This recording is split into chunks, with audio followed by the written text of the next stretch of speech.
Vamos retomar rapidamente aqui. A gente estava falando um pouquinho de ação penal de iniciativa pública condicionada à representação. Falamos um pouquinho da questão da requisição do ministro da Justiça. Lembramos da questão da indivisibilidade na ação penal de iniciativa privada versus divisibilidade na ação penal de iniciativa pública. Eu quero só trazer aqui para vocês uma questãozinha de ação penal de iniciativa privada. 2 elementos. Primeiro delas, vamos lembrar um pouquinho da ação penal privada subsidiária da pública. É algo de bastante recorrência. A FGV gosta também. E aqui não é uma das questões, geralmente não são difíceis, mas desde que você relembre e pense sempre. Para quem foi meu aluno já ouviu isso. Eu tenho que analisar a ação penal privada subsidiária da pública com os olhos de pública. Ela era inicialmente pública. Lembra de um crime grave, um estupro, um homicídio. Era para ter tido denúncia. Mas para que a sociedade não fique nas mãos do Ministério Público, que porventura possa ser inerte, é dada a oportunidade para que o particular faça o papel dele. Logicamente, não é oferecer a denúncia, é oferecer uma queixa-crime subsidiária. Então, você tem que olhar para esse tipo de ação com os olhos de uma ação penal de iniciativa pública. Só é cabível se houver totalmente, completamente inércia do MP. MP promoveu o arquivamento do inquérito. Tem inércia? Não. MP pediu novas diligências nos moldes do artigo 16. Tem inércia? Não. MP propôs o acordo de não persecução penal. Tem inércia? Não. Então, não basta não oferecer a denúncia. Muitas questões giram em torno disso. Fala, o promotor não ofereceu a denúncia. Aí fala depois que houve um posicionamento e depois questiona a respeito dela. Vamos colocar o que não está aqui. Vamos trazer aqui um detalhezinho. Professor, vamos imaginar que o promotor de justiça não tenha atuado no prazo legal do artigo 46, 5 ou 15 dias, ficado inerte. Abriu-se a oportunidade para que o particular faça o papel dele. O particular fez. Uma vez que nós tenhamos acordado o gigante adormecido, a gente sabe que no 29 quais são as possíveis atuações desse promotor de justiça. Aditar a queixa, repudiá-la e oferecer denúncia substitutiva, intervir em todos os termos do processo, fornecer os elementos de prova, interpor recurso e, a todo tempo, em caso de negligência do querelante, retomar sozinho como parte principal. Daí a gente afirma que aqui não cabe preempção. Mas a minha perguntinha é outra. Professor, pode o Ministério Público repudiar e requerer o arquivamento do inquérito? Não está escrito aqui, entendemos? Ele pode repudiar e denunciar. Agora, a minha pergunta é, eu, promotor de justiça, fiquei inerte, veio particular, fez o meu papel, ofereceu por intermédio de um advogado de quem tem capacidade para tanto a sua queixa-crime subsidiária. Eu, promotor, acordei e falei, quero o arquivamento. Pode. Não pode. Não tem previsão legal e não pode. Professor, eu cairia nessa. Eu cairia nessa, professor, porque eu entenderia que se ele é o dono da ação e já o acordamos, o que o STF entendeu desde 2016? O STF entendeu que a partir do momento em que o particular oferece a queixa-crime fazendo o papel do promotor de justiça, nasce para ele o direito de ver uma decisão satisfazendo o seu pedido. Então, isso vai ser levado até o fim, não cabendo aí o pedido de arquivamento. Não cabendo o pedido de arquivamento. Agora, se depois, na prática, esse promotor de justiça vai dar suas manifestações no sentido ou de absolvição ou mesmo de extinção, é outra coisa. Mas para a nossa prova, primeiro, não há previsão. Não está escrito aqui repudiar e promover arquivamento. Aí criaram esse questionamento. E o STF foi instado a se manifestar. E chegou à conclusão de que, uma vez que o particular tenha feito o papel, nasce para ele esse direito potestativo de ver a sua queixa-crime subsidiária analisada, ainda que seja para negar. Tranquilo aqui, gente? Essa era uma perguntinha que não está na letra da lei aqui dentro do artigo 29. Ainda aqui dentro de ação penal, vamos lembrar muito rapidamente da ação penal privada personalíssima. A ação penal privada personalíssima, o único crime é o crime do artigo 236 do Código Penal. Ok? Contrair casamento, ocultando impedimento ou erro essencial. Qual que é a manha da ação personalíssima? Não cabe sucessão processual. Não tem CAD. Então, se a vítima morrer ou for declarada ausente, quem poderá nos ajudar? Ninguém. Então, extingue. Então, é um caso estranho, no qual a morte não do agente, a morte da vítima extingue a punibilidade. Um outro ponto de divergência, e o nosso objetivo que é pontuar essas situações de bastante erro e de bastante maldade da FGV, perdão e renúncia. Perdão e renúncia. A renúncia está relacionada com o princípio da oportunidade ou conveniência, ação privada. Quando eu falo ação privada, é aquela comum. Ela é chamada também de propriamente dita ou exclusivamente privada. Então, aqui, nós temos o princípio da oportunidade, também chamado de conveniência. Como na ação privada, a gente já brincou várias vezes disso, na privada a coisa é muito particular, eu ofereço a queixa-crime se eu quiser. É me dada a chance, a oportunidade. Eu quem vou fazer esse juízo de conveniência, se eu entendo se é ou não conveniente acusar alguém. Lembrando que esse juízo deve ser utilizado dentro do prazo decadencial de 6, contado da data do fato, da ciência do fato. Professor, então, se eu sair daqui, já decidido oferecer a queixa-crime contra alguém, mas no caminho viu flores, um dia hoje de sol, quanto tempo? A vida é tão bela, pássaros cantando, uma Heineken gelada trincando. Então não vou oferecer a queixa-crime. Eu faço esse juízo se eu quiser. A renúncia mora aqui, ó. Renúncia antes da queixa. Eu estou abdicando, abrindo mão do meu direito de oferecer a queixa-crime. Lembrando que eu ofereço a queixa-crime contra todos ou contra ninguém. Se eu deixar alguém de fora, eu renunciei para ele. E a renúncia para um estende-se aos demais. 48 e 49. Está relacionado lá com indivisibilidade. Agora, um outro princípio é o princípio da disponibilidade. Estamos falando de ação penal privada. Se fosse pública, era indisponibilidade. Para dispor, eu vou dispor, também é chamado de desistibilidade. Eu só posso desistir daquilo que eu já comecei. Então, a ideia aqui qual é? Aqui eu já iniciei. A diferença é essa. Renúncia antes, perdão depois. Então, a forma de dispor é o perdão, que não é o perdão do juiz. Aqui não é o perdão judicial, que também é causa extintiva de punibilidade. Aqui é o perdão do ofendido. Mas como eu já movimentei a estrutura, ao contrário da renúncia, que é unilateral, o perdão ele é o quê? Ele depende de aceitação. E ele também tem extensibilidade. Perdoei um, estou perdoando todos. Mas como ele depende de aceitação, ele só surte efeitos para quem aceitar. Se você não esquecer mais, você lembra, perdão até na nossa vida depende de aceitação. Então, você lembra no seu dia a dia, no mundo, perdão depende de aceitação. O que a FGV gosta de fazer? Às vezes narra um caso,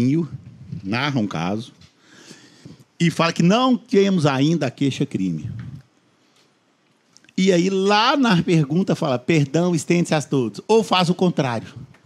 Bem comum ela narrar um caso, falar que já foi oferecida a queixa-crime e que o sujeito resolveu, né, não mais dar prosseguimento em relação a tal pessoa. Aí conteria o quê? Perdão e extensibilidade do perdão. E coloca lá na primeira linha, renúncia e extensibilidade da renúncia. Lei correndo fala, é mesmo, tem extensibilidade da renúncia. Faz você errar nisso, entendemos, gente, a maldade? Então, se vai ser perdão ou renúncia, a questão vai te mostrar.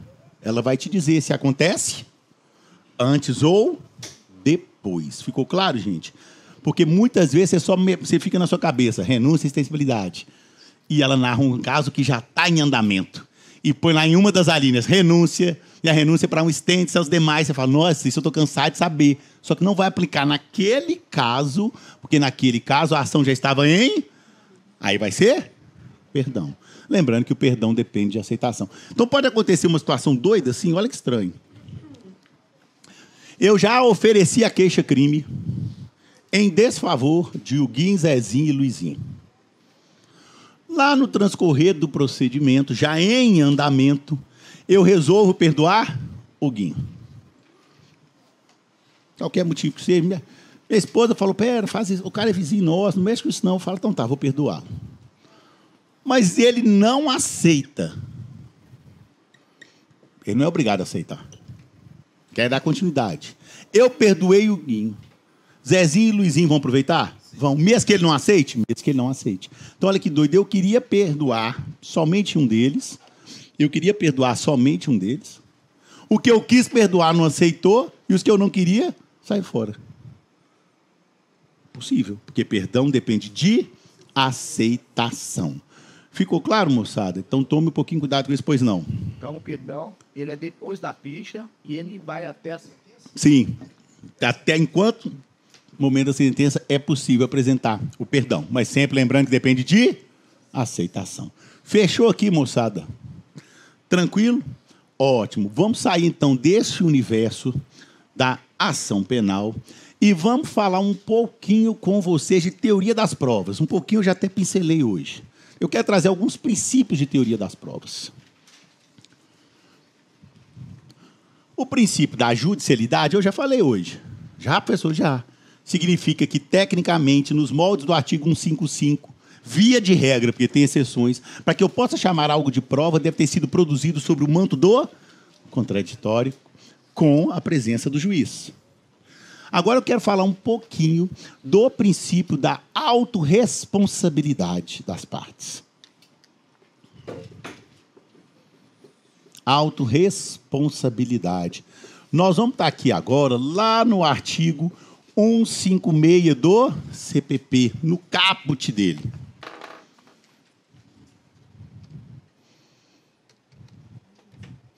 A prova da alegação incumbirá a quem fizer. Sendo, porém, facultado. Então, vamos só até aqui primeiro. Depois eu lembro do 1 e do 2. A prova da alegação incumbirá quem o fizer. É a autorresponsabilidade. Se eu aleguei, eu devo provar. Eu não vi ainda no nosso nível para delegado, já vi, um seguinte questionamento. Só se vier muito específico. Tem se trabalhado já há bastante tempo, já cobrado em provas de delegado de primeira etapa, que essa questão aqui cede, tendo em vista o princípio do estado de inocência. Deixa eu fazer uma relação entre princípios. O princípio do estado de inocência é aquele que diz que todos estamos inocentes até que se prove, também chamado de presunção de inocência ou estado de inocência, às vezes chamado processualmente de não culpabilidade. Presunção de inocência ou estado de inocência e, para alguns processualistas, não culpabilidade. Dele decorrem várias situações. Uma situação é uma regra de tratamento. O sujeito deve ser tratado como inocente enquanto não transitar julgado. Tanto é assim que prisão cautelar é exceção. Uma outra regra tem índole, tem cunho, tem uma direção probatória. A partir do princípio do estado de inocência, se eu sou inocente até que se prove o contrário, esse ônus não é meu. Esse ônus é de quem? Do acusador. Tanto é assim, olha a relação entre os princípios. Se o ônus é do acusador, eu posso, inclusive, permanecer em silêncio, e o silêncio não pode ser interpretado contra a pessoa. Qual que é a inclusão desse princípio aqui? Se vigora realmente o princípio do estado de inocência, do qual, dentre outros, retiramos a seguinte afirmativa, que o ônus é do acusador, eu não tenho responsabilidade, eu defesa nisso. A quem alega cabe o ônus da prova, sim, mas mesmo que eu não alegue nada, o ônus continua nas mãos do acusador. É ele quem tem que quebrar a barreira da presunção de inocência. Tanto é que eu posso ficar calado. Então, eu já vi provinha mais simples cobrar. No que diz respeito à teoria das provas, vigora o princípio da autorresponsabilidade. A quem alega incumbe o ônus. Pode, você vai marcar como correto se estiver assim. Mas já temos provinhas há algum tempo trabalhando a ideia, mas ele vai mencionar que o referido princípio cede em razão do ônus possuir, ser direcionado ao acusador. Ficou claro? Muito rapidamente, aproveitamos que estamos falando de ônus. Lá no ingresso em domicílio.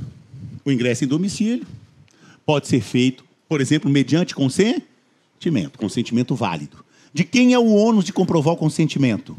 É do Estado. Os tribunais já assim pacificaram e o FGV já cobrou. O ônus de provar que você consentiu que ingressasse na sua residência do Estado. Se o Estado falar, ele permitiu, eu falar que não, o Estado é quem vai ter que provar, demonstrar de alguma forma que eu permiti. Por isso que o STJ tem trabalhado filmagem, testemunha e até assinatura. Tranquilo? Agora aproveitamos que estamos aqui no 1 e o 2. Professor, tem situações em que o juiz age de ofício? Tem. Então, o colega lembrou lá da 9296, interceptação telefônica. Decretação de preventiva? Não. Decretação de temporária? Não. Revogação? Sim, depende do questionamento. Agora, o 156 permite, ao meu arrepio, uma prova não pergunta o que eu penso. Para muitos, esse artigo era um artigo morto. Já estava praticamente pacificado que ele estava morto, mas veio o STF ao julgar juiz de garantias e ressuscitou. Então, para a nossa prova, pode cair? Sim. E olha o que ele permite. Sendo, porém, facultado o juiz de... Ou seja, sem provocação, ordenar, mesmo na fase investigativa, mesmo antes de iniciada a ação penal, a produção antecipada de provas consideradas urgentes e relevantes, sem que ninguém o provoque, mesmo antes de ter ação penal, observando a necessidade, adequação e proporcionalidade. Muita crítica aqui em cima, decisão contra, mas está aqui. Então, se na sua prova vier dizendo que pode o juiz, de acordo com o Código de Processo Penal, ordenar sem ser provocado, mesmo antes de existir a fase processual, numa fase investigativa, produção de provas consideradas por ele urgentes e relevantes, está dizendo que sim. E na fase processual também, determinar no curso da instrução ou antes de proferir a sentença a realização de diligências para dirimir dúvidas sobre ponto relevante. Muito rapidamente, gente, eu particularmente, por que eu entendo que isso é incabível? Porque, para mim, se o juiz está na dúvida, ele absolve. Porque é indúbio. Então, para mim, toda vez que ele tem dúvida e pede algo, é para condenar. Aí o juiz fala, não, porque eu quero saber. Você não precisa saber. No processo penal, o indúbio é absolve. Você já tem o imperativo aí. Mas não vamos chegar nesse tipo de discussão. Vamos falar um pouquinho sobre provas ilícitas, artigo 157. Antes da gente adentrar no que é uma prova ilícita, etc., eu já vou analisar rapidamente o parágrafo 4º, a pessoa até inventa, eu sei, e o parágrafo 5º. Aqui cuidava da figura do famoso juiz contaminado. Que sujeito é esse? Que juiz é esse que está contaminado? Que contaminação seria essa? Olha, eu, juiz, tive contato com a prova ilícita, mesmo que você determine o desentranhamento dessa prova ilícita, isso não retira da minha cabeça, não é? Quando vocês praticam aí ilicitudes, por exemplo, olhando o celular do companheiro, da companheira, do namorado, da namorada, prova ilícita. E aí vocês vão olhar alguma coisa e descobrem algo, aparentemente algo que você não gostou. Beleza? Mas você não pode falar que foi combinado de não mexer. Aí foi desentranhado do celular, mas tá lá na sua cabeça. Não é isso? O dia inteiro lá, cutucando, não é? Você entra lá, vai tomar banho. Aí você chega e a pessoa, e aí, tudo bem, só tomar um banho, vai tomar banho. Aí tá tudo bem. Aí na hora que a pessoa sai daí, e aí, tudo bem? Não sei, você tem alguma coisa para me falar? Né? Posso saber, prova ilícita. Aí comigo tá, aí com você. Tudo bem? Aí a pessoa, aí nesse dia, sai mais perfumada do banho. Tá perfumada por quê? Mas fez barba? Ou sua mulher, mas arrumou o cabelo diferente? É, porque hoje, após a aula, eu tenho uma reunião. A reunião? É com quem? Mas por que você está assim? Por nada, não pode falar, né? Então, brincando aqui, mas para fazer o paralelo. Será que o juiz também não fica influenciado com a prova ilícita? A vida inteira falamos que sim. Essa seria a figura do juiz? Contaminado, porque não adianta desentranhar dos autos se não desentranhar da... Não assim, é assim. Né? Desentranhar da mente. Porta do carro? Né? Tudo sofre, porta do carro, etc. Mas olha só, isso foi vetado na época, 2008, e foi ressuscitado pelo pacote anticrime. Falaram, ótimo. Então, para proteger, criamos essa figura. O juiz que conhecer do conteúdo da prova declarada inadmissível não poderá proferir a sentença ou acórdão, porque a sua parcialidade estaria em xeque. Ótimo, professor, qual que é o problema? Se cair o parágrafo 5º, muito cuidado. Ele não vale mais. Ele já foi considerado inconstitucional. pelo STF em 2023. Então, está na lei, mas não vale mais. Está vendo que mandou você ver a DINS? Não sou eu que mandei. Não. Você abre o próprio site do Planalto, ele fala ver a DINS. Então, em 2023, quando o STF julgou o juiz de garantias, não julgou só juiz de garantias, não. Julgou também, por exemplo, esse parágrafo. E considerou esse parágrafo inconstitucional. Então, nós temos que tomar muito cuidado. Se cobrar a letra da lei, esse juiz não pode proferir a sentença. STF pacificado, gente, não é uma decisão da primeira ou da segunda turma, não é uma decisão esparsa num caso. Foi resultado de uma ação direta de inconstitucionalidade, que considerou esse parágrafo 5º inconstitucional. Então, cuidado. Se sua prova cobrar a letra da lei, ele está ali ainda. Mas ele não tem mais aplicabilidade em razão do julgamento do STF em 2023 dessas ADINs, correto? Aí depende da forma que for perguntado. Tem um argumento, mas o argumento passa por juiz natural, até interessante, é outro viés que foi dado. Tá? Entendeu? O STF, se eu declarar, toda vez eu te retirar o juiz que tiver conteúdo com uma prova ilícita, fica fácil afastar outro princípio importante, que é o do juiz natural. Porque bastaria qualquer das partes levantar qualquer ilicitude, até de forma proposital, que aí aquele juiz não poderia mais julgar o caso. É um outro viés interessante, mas não vamos te cobrar o fundamento. Eu quero só te mostrar que aqui está na letra da lei, mas desde 2023 não vale mais. Então, de acordo com a letra da lei, está aí. Se perguntar tribunal, já foi considerado inconstitucional. Não é revisitação, cortaram. Tranquilo até aqui? Ainda sobre prova ilícita. Eu tenho um probleminha de conceituação de prova ilícita. Historicamente, a Constituição, lá no artigo 5º, inciso 56, se limitou a dizer são inadmissíveis as provas obtidas ilicitamente. É costume a Constituição fazer isso? Sim, ela traz de forma mais genérica e as normas infraconstitucionais, seja da área que for, vão delimitando. Então, eu posso dizer que a Constituição de 88 não conceituou prova ilícita e nem te falou o que deveria ser feito com ela. O Código de Processo Penal conceituou? Conceituou. Então, eu tenho um conceito de prova ilícita, onde? No CPP.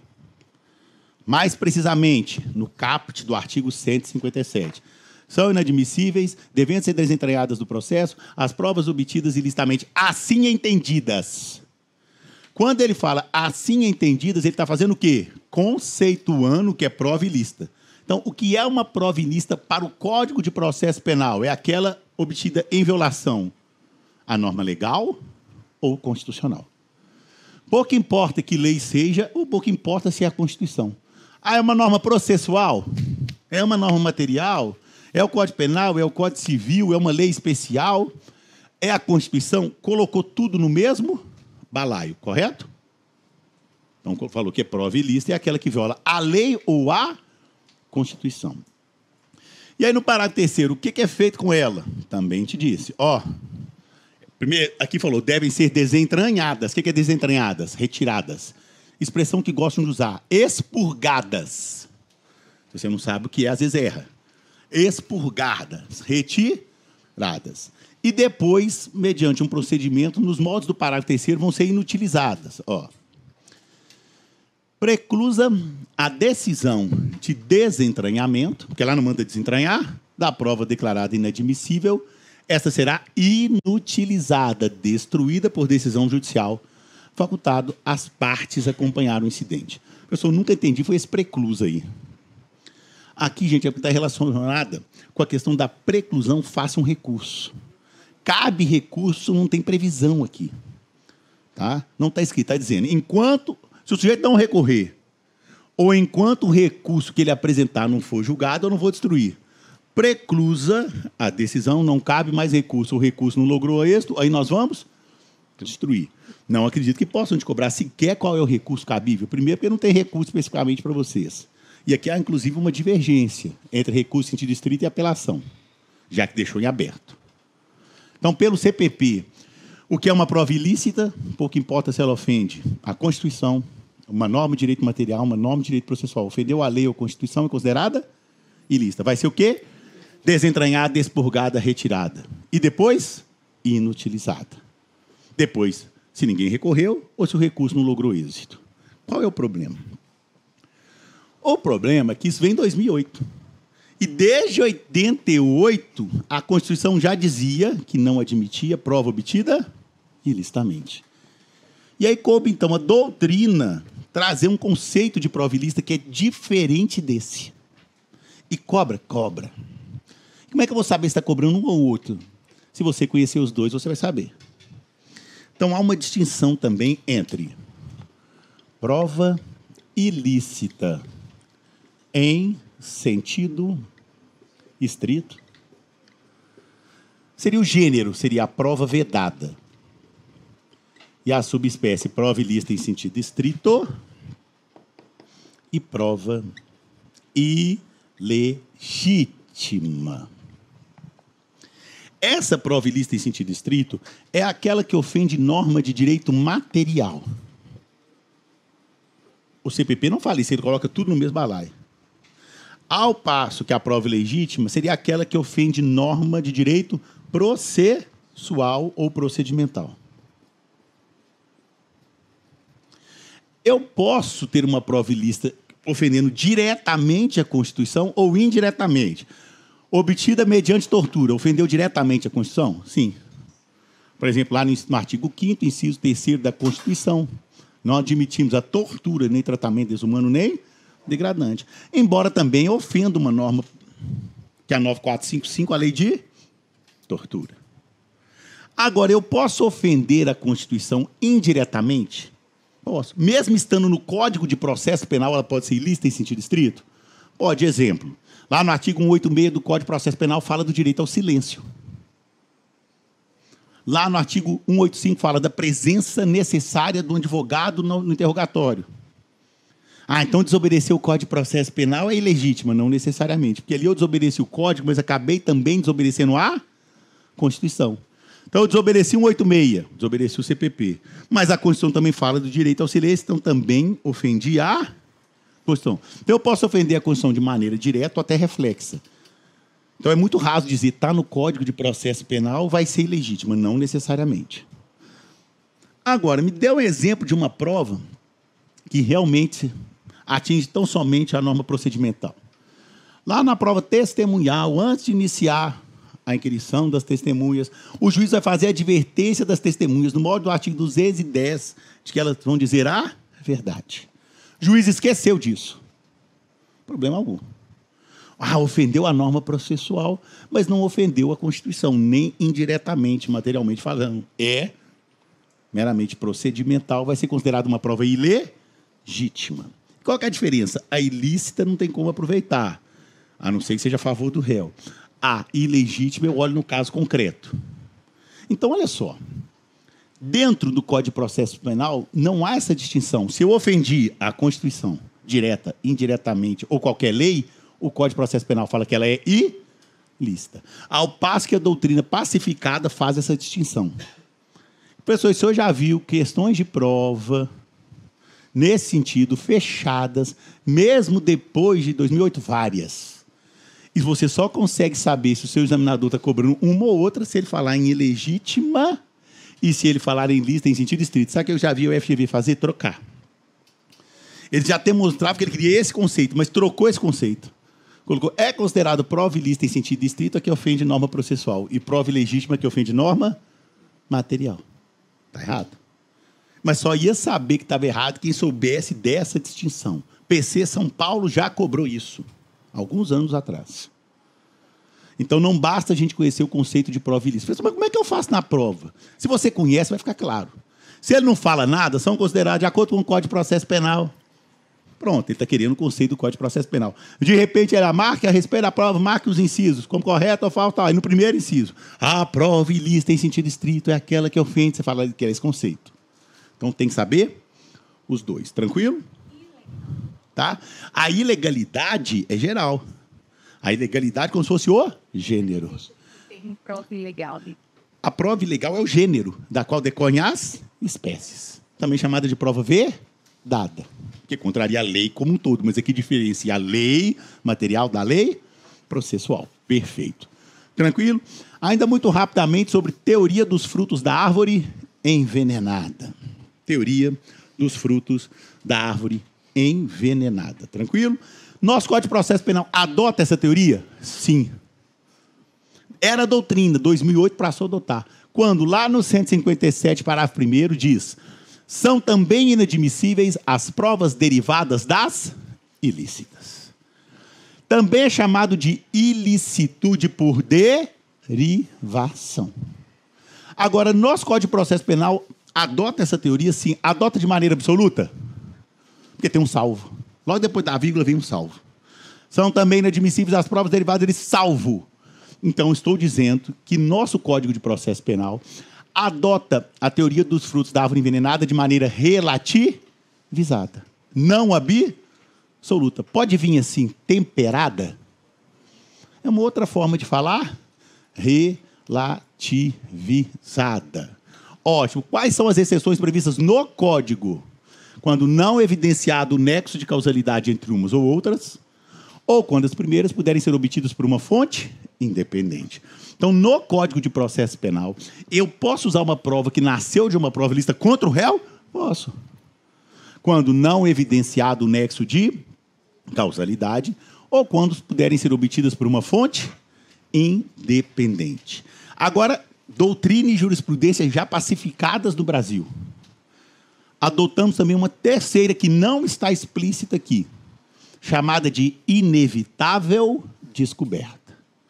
Então, se exorbitar do Código de Processo Penal e falar, os tribunais admitem também uma prova derivada da ilícita na hipótese de inevitável descoberta. Sim. O que é essa tal de inevitável descoberta?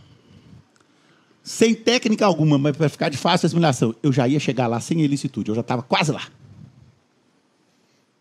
O lead case, ou seja, o caso que deu origem a essa teoria lá na Suprema Corte norte-americana, já há alguns anos, é um caso de um sujeito que havia matado uma criança, havia enterrado, já estavam com o sujeito, já estavam no local, mas era um local extenso, e aí um agente policial com um pouco mais de pressa, um pouco mais carinhoso, fez alguns carinhos nele.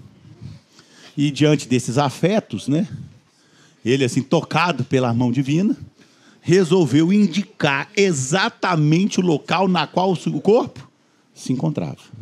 O que o advogado alegou? Prova ilícita, obtida mediante tortura. E o que a Suprema Corte falou? Vamos punir o agente policial, mas vamos aproveitar essa prova. Mas foi mediante tortura, mas no caso concreto, já estávamos chegando naquele resultado. Ia chegar lá sem ilicitude. No próprio dia ou no dia seguinte, porque já havia uma equipe de busca naquele local. Então, seria inevitável a descoberta. Gente, dá um monte de problema que nós não vamos trazer aqui. Porque senão, no primeiro dia que chegar na delegacia, desce o cacete no sujeito. Ah, mas que é isso? Ah, já vai chegar lá qualquer hora, já resolve de uma vez. Não, não pode ser assim também, né? Mas, então, no código, não evidenciado o nexo de causalidade ou uma fonte... Gente, fonte independente. Eu até critico essa ideia de fonte independente. Vamos lá, moçada? Eu até critico essa ideia de fonte independente. Para o meu ver, se a fonte é independente, não é exceção, é outra fonte. Exemplo, obtenho por intermédio de uma interceptação não autorizada um nome C. Todavia, havia uma carta precatória para ouvir uma testemunha que residia em João Pinheiro. Lá em João Pinheiro, sem o conhecimento, a testemunha, falando a verdade, fala, o nome é C. Eu cheguei em C por uma interceptação não autorizada, aqui, por exemplo, no procedimento originário. E lá onde foi realizar a oitiva ou inquirição por uma carta precatória, cheguei legalmente em C. Seria uma fonte independente. Mas cuidado, nos Estados Unidos tem tanto problema com isso, que a doutrina americana falou, só vou aceitar a fonte independente se ela aconteceu antes ou ao mesmo tempo que essa. Por quê? Senão seria fácil burlar, não é? Eu escuto aqui uma interceptação não autorizada. Falei, se eu falar que C foi obtido assim, não vai valer. Aí eu planto um sujeito numa determinada cidade e falo, quer ficar livre de um processinho? Você fala, aqui, você foi pego? Não, você vai falar que você testemunhou que você viu C.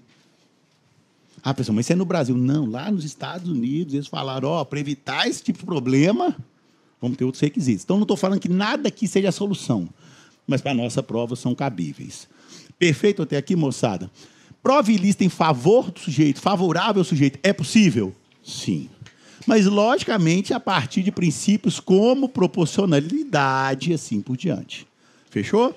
Ó, deixa eu falar um pouquinho aqui do princípio da liberdade probatória. Dentro de provas ainda, princípio da liberdade probatória. O que significa esse princípio da liberdade probatória?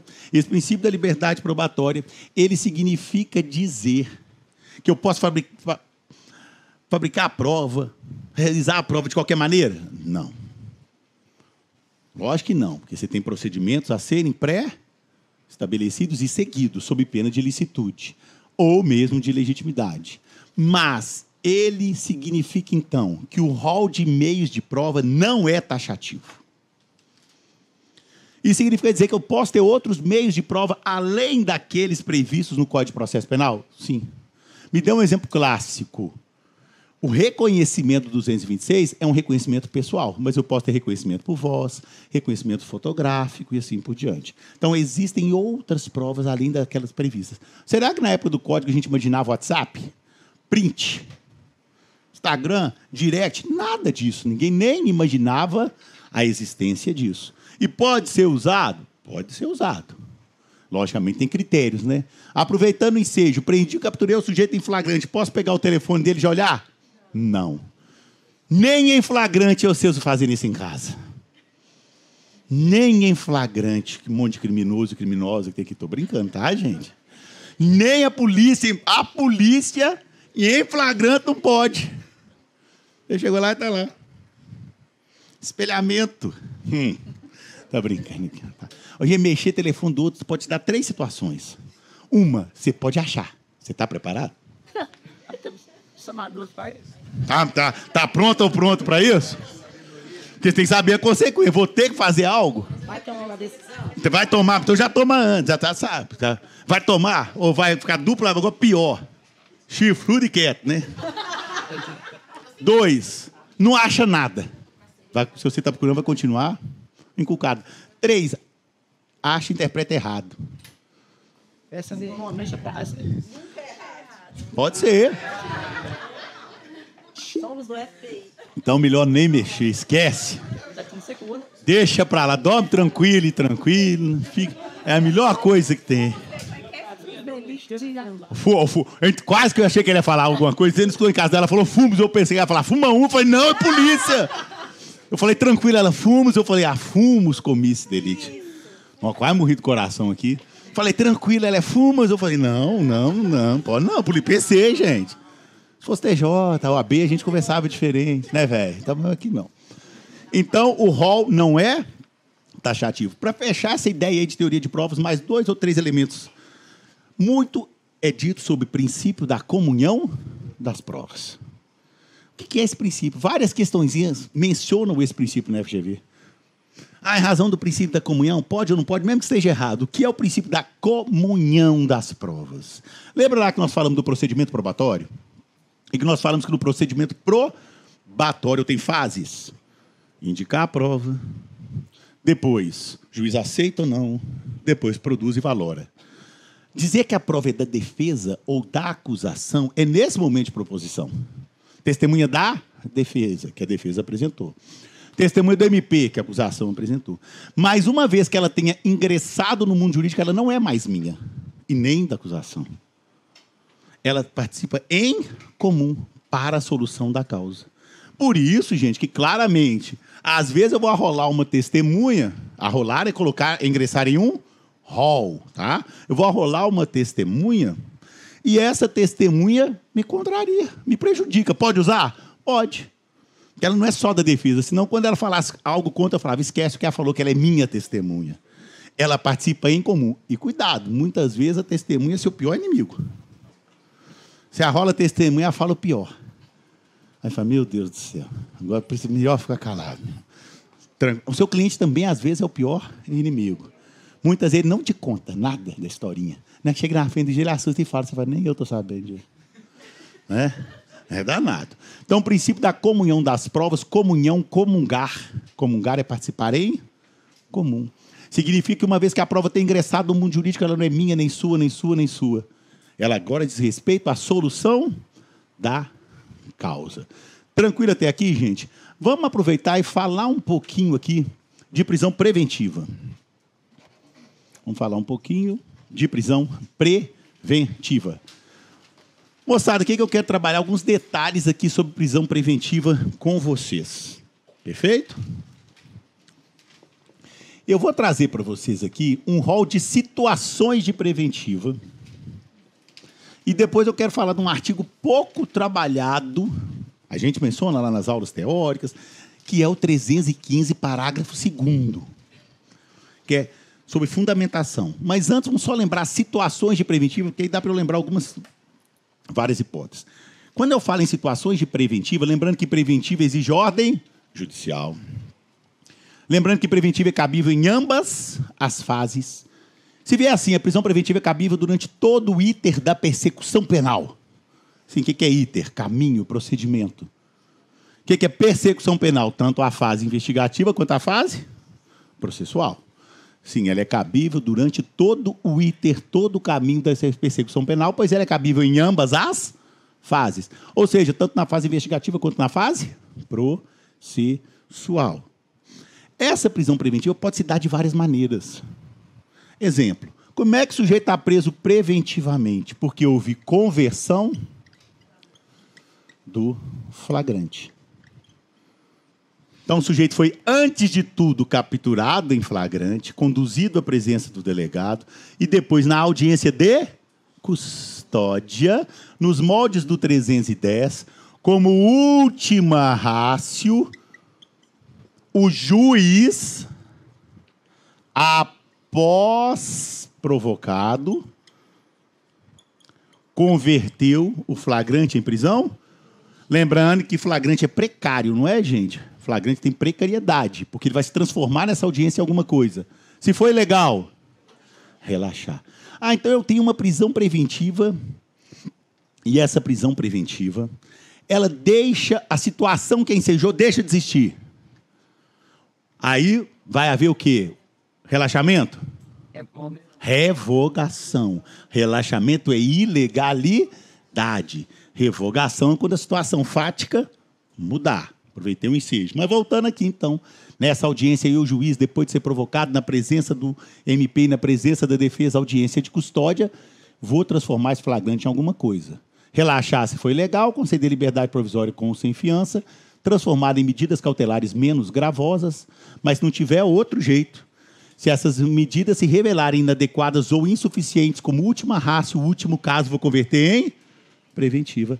Essa conversão é incabível de ofício, mas para os tribunais, se posteriormente a determinação dela houver uma manifestação, por exemplo, do delegado, ela pode ser até legalizada, mas aí posicionamento de STJ bem específico. Ótimo. Então, como que o cara está preso em flagrante? Porque está preso preventivamente, porque antes teve um flagrante. Olha a segunda situação. Descumprimento de medida cautelar anteriormente imposta. Então, aqui.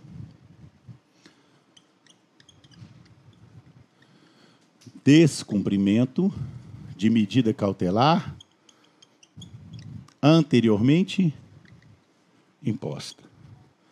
Por que você está preso preventivamente? Porque antes de tudo eu tinha uma medida cautelar e eu a descumpri. Quando eu vou descumprir, então, uma medida cautelar que eu já tinha contra mim, significa dizer, então, que necessariamente o juiz vai transformá-lo em preventiva, certo? Errado. Errado. Mesmo diante de descumprimento de uma medida cautelar, o 282, parágrafo 4º, continua dizendo que é possível, mas que continua sendo última rácio. Se eu desobedeci uma medida cautelar, o que o juiz pode fazer? Acumular, substituir e, em último caso, determinar a prisão preventiva. E mesmo diante de descumprimento, não pode o juiz agir de ofício. Eu descumpri uma medida cautelar. Pode o juiz, então, sem ser provocado, acumular? Pode o juiz, sem ser provocado, substituir? Nesse caso, não. Pode o juiz, sem ser provocado, determinar a preventiva, mesmo diante de descumprimento? Não. E quais são os legitimados a provocá-lo aqui? MP, querelante, e o delegado? Não. Ah, mas delegado, ó, a maldade. Delegado pode pedir medida cautelar? Pode. Ele não pode agir diante de descumprimento. Tranquilo? Então, a segunda situação. Por que você está preso preventivamente? Porque antes eu tinha uma medida cautelar e eu não cumpri. E não teve outro jeito. O juiz, após provocação, transformou esse meu descumprimento em uma preventiva. Outra situação de preventiva. Por que você está preso preventivamente? Porque, antes de tudo, eu já tinha uma medida protetiva de urgência. E, para dar efetividade a essa medida, então essa aqui parte do pressuposto que eu já tinha contra mim uma medida protetiva de urgência. E, para dar efetividade a ela, o 313.3 determina a prisão preventiva, desde que seja uma medida protetiva de urgência no âmbito doméstico, em relação, que a gente brincou lá, à mulher, enfermo, deficiente, idoso, criança e adolescente. Tranquilo até aqui? Percebe-se que essas três situações que eu trouxe, elas partem de situações anteriores? Primeiro eu tinha um flagrante que foi convertido. Primeiro eu tinha medida cautelar que foi desobedecida. E aqui primeiro eu tinha medida protetiva de urgência. É um tipificado lá no 24. Sim, é crime e permite a preventiva. Lembrando que esse 24 mudou, mas mudou depois do edital. Tá? Que é o 24A da Lei Maria da Penha. Legal. Inclusive aumentando a pena, etc. Mas depois do edital. Voltando aqui. Ainda uma outra situação. E aí, por que você está preso preventivamente? Porque eu não forneci, 313, parágrafo 1º, eu não forneci os meus dados qualificativos. Ausência de qualificação. E, neste caso, é o único caso que a lei determina que, nessa hipótese, identificou, solta. Identificou, solta. Também parte de um pressuposto anterior. Por que você está preso preventivamente? Porque não me qualifiquei. Agora, por fim, de maneira autônoma. Professor, como assim de maneira autônoma? Não fui capturado em flagrante. Não tinha nenhuma medida cautelar contra mim. Não tenho nenhuma medida protetiva de urgência. Estou plenamente qualificado. E mesmo assim pode acontecer? Claro.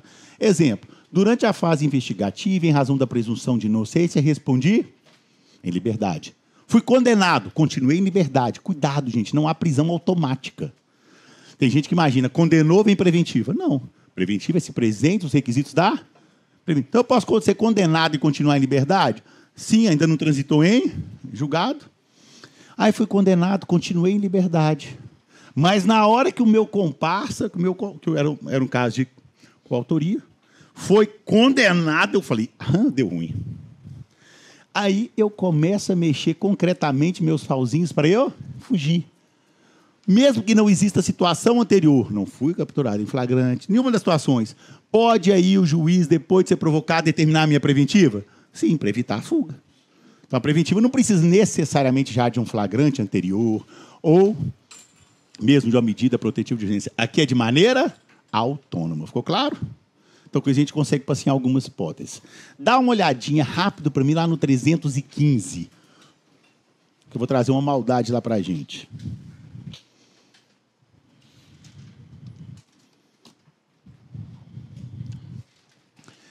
A decisão que decretar, substituir ou negar a preventiva será sempre motivada aí? Nem precisava estar aí. Mas num país dado a arbitrariedades, às vezes é melhor repetir, porque fundamentação já está prevista como requisito da sentença no 3813, já está previsto no 93.9 da Constituição, mas quis dar esse ensejo. Esse parágrafo primeiro, nem ia trabalhar agora, mas já vou lembrar, ele é aquele que abraça, junto com 312, parágrafo 2º, mesmo teor, o princípio da atualidade ou contemporaneidade. Então, é um princípio já cobrado pela FGV algumas vezes. e que está dentro do Código de Processo Penal. O que é que significa esse princípio da atualidade ou contemporaneidade? Significa que o juiz vai analisar os requisitos, seja a situação de fato, seja os requisitos de direito. Mas que ele só pode determinar uma prisão preventiva se a situação for atual.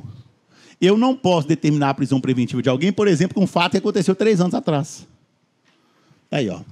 Na motivação da decretação da prisão preventiva ou de qualquer outra cautelar, o juiz deverá indicar concretamente a existência de fatos novos ou, pelo menos, contemporâneos que justifiquem a aplicação da medida adotada. Olha, você estava ali, mas agora você ameaçou, vai ter mais jeito. Olha, estava tudo beleza, mas aqui, semana retrasada, você foi lá e atrapalhou a investigação, atrapalhou o processo. Agora, 3 anos atrás, você ameaçou a sua ex-esposa. Agora, 3 anos depois, eu vou determinar a sua preventiva. Pode? Não. Esse é o princípio da atualidade ou contemporaneidade. Mas vamos para onde eu queria chegar. Fundamentação. Esse parágrafo 2º, muitas vezes, passa batido. Primeiro detalhe dele, não se considera fundamentada qualquer decisão.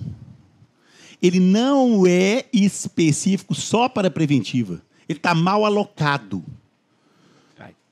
Ele está cuidando de preventiva lá no tópico, mas ele fala qualquer decisão, ele não fala só preventiva. Então, tudo que está dizendo nele aqui serve para as demais decisões. Não servem só para a preventiva. Serve para a decisão de preventiva? Claro. Serve para as outras? Também. De onde a gente retira isso? Não se considera fundamentada qualquer decisão, seja interlocutória, sentença ou até acórdão. Então, ele está trazendo situações nas quais o Código de Processo Penal está dizendo, parece que está fundamentando, mas não está. O Código de Processo Penal está dizendo, isso aqui é cópia lá do 489 do CPC. Ele está dizendo assim, ó, parece que está fundamentado, mas não está, não. Muito rapidamente. Limitar-se à indicação, reprodução ou paráfrase de ato normativo sem explicar sua relação no contexto. Como assim? Não basta eu indicar um artigo de lei. O sujeito incide nesse artigo. É preciso eu demonstrar que, no caso concreto, ele se amolda àquele artigo. Empregar conceitos jurídicos indeterminados. Prendo para garantir a ordem pública. Eu tenho que demonstrar, no caso concreto, porque a ordem pública está em risco. Eu tenho que demonstrar, no caso concreto, que é elemento que indique que o sujeito poderá voltar a delinquir. Invocar motivos que prestariam a justificar qualquer outra decisão. Sabe aquele que serve tanto para condenar quanto para absolver? Tanto para dizer que prende quando não prende? Prendo, porque está presente a justa causa. Solto, porque ausente a justa causa. A Teresa Vambier, eu sempre lembro dela lá do processo civil. Ela brinca e fala, essa decisão vestidinho preto, serve para qualquer ocasião. Ela brinca assim e concorda. Serve tanto para um lado quanto para o outro. Não enfrentar todos os argumentos deduzidos no processo. Cuidado. Então o juiz tem que passar... Eu queria que ele fizesse assim, mas não faz. Ele tem que passar sobre todos os argumentos meus? Não. Pessoal, mas está escrito? Não está escrito. Está escrito, não enfrentar todos os argumentos deduzidos no processo capazes. Então não são todos os argumentos, são aqueles que sejam capazes de, em tese, infirmar. Não é afirmar, não. É infirmar a conclusão adotada pelo julgador. O que é infirmar? O que é infirmar a conclusão aqui? Significa que eu, juiz, tenho que passar sobre todos aqueles argumentos que sejam capazes de modificar a minha decisão. É infirmar, não é? Eu sou totalmente contra isso, porque eu só vou saber se pode infirmar se eu tiver passado. Mas deixo para outras considerações. E o quinto e o sexto, a gente trouxe aí mais da doutrina inglesa a questão... Então, infirmar, que seria capaz de modificar a decisão dele. Ele tem que passar por os argumentos que seriam capazes de modificar. Quinto e sexto.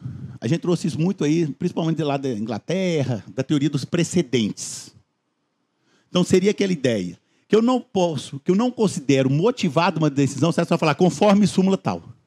Tem que dizer por que a súmula tal se amolda no caso concreto. Então, limitar-se a invocar precedente ou súmula, sem identificar seus fundamentos determinantes, nem demonstrar que o caso se ajusta a esta súmula. Então, não basta eu dizer, no teor da súmula tal. Não, tem que falar por que a súmula se enquadra. Da mesma forma, eu posso até ir contra uma súmula, mas eu tenho que dizer por quê. Dizendo ou que essa súmula está superada, exemplo de uma súmula superada, súmula 512, que dizia que o tráfico privilegiado era equiparado a hediondo. Foi superado em 2016. Tá em súmula, mas está superada. Ou dizer que o caso concreto não se aplica diante das suas nuances daquela súmula. Tem a súmula, um detalhe, tira do caso. Então ele diz, deixar de seguir enunciado de súmula, jurisprudência ou procedente invocado sem demonstrar a existência de distinção, o que chama na doutrina inglesa de distinguish, ou superação, que a doutrina inglesa chama de overruling. A norma já está? A súmula já está superada. Deu para dar uma ideia aqui, gente? Não acredito que vão colocar isso aqui com maiores dificuldades. Mas se ninguém passou o olho aqui, uma vez que a gente já tenha passado, se eles colocarem e não se considera fundamentada a decisão no inciso, a gente lembra. Tranquilo até aqui, moçada? Beleza. Vamos falar um pouquinho de LEP? Podemos? Que bom. É assim, vai lá, volta aqui. Eu adoro. LEP. LEP. Vamos falar um pouquinho de Lei de Execução Penal. Nós temos aí o quê? Uns 30 minutinhos, né? Para a gente falar um pouquinho da LEP. A LEP é danada. Tchau. Onde quero começar? Saída temporária. Vamos lá. Vamos falar um pouquinho de... Esperar só o pessoal terminar aqui de quebrar a sala. Vamos falar um pouquinho do que der para a gente falar. O que eu separei aqui de LEP para a gente? Principalmente aquilo que é novidade. O pessoal adivinha que vai cair na prova? Nunca. Acabou? Acabou. Não é até... Não, é meio-dia aí?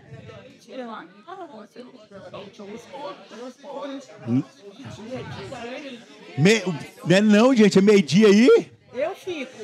O pessoal, o Daltinho falou comigo meio-dia, tá aqui no meu celular. Porque ele falou que vou pegar aqui. Ah, eu fico. Quer ver? Ó, vamos ver aqui. Posso estar errado, né? 11h20, meu Deus. Então já até passa. Então deixa eu falar da saída temporária que vai cair, pronto. Deixa eu falar pelo menos isso. Eu tô aqui, ó.